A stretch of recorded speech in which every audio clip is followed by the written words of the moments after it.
बिस्मिल्लाहिर्रहमानिर्रहीम। अस्सलामुअलैकुम। मैं हूं अब्दुल मुनीम Alvi.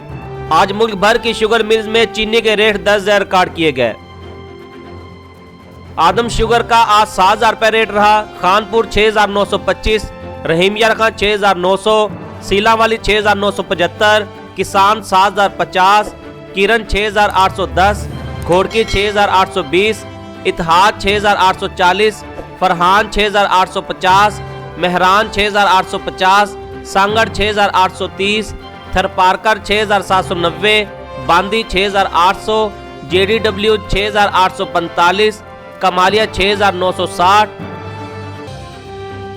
डेरकी 6,840, United 6,840, AKT 6,850, alliance 6,835, Khairpur 6,870, आबादगार 6,850, Tando 6,750, Ansari 6,750, chamber 6,750, Nodero 6,790, JK 6,950, किसान 7,050, कश्मीर 6,975, रमज़ान 7,035, जोहराबाद 7,150,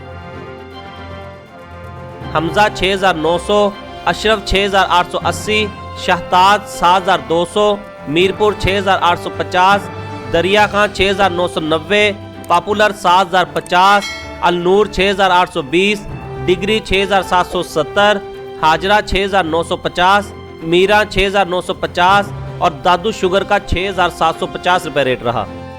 अगर हमारी वीडियो आपको अच्छी लगे तो बराए मेहरबानी हौसला अफजाई के लिए हमारे चैनल को सब्सक्राइब कर दें, लाइक कर दें और अपने दोस्तों के साथ शेयर करें। शुक्रिया।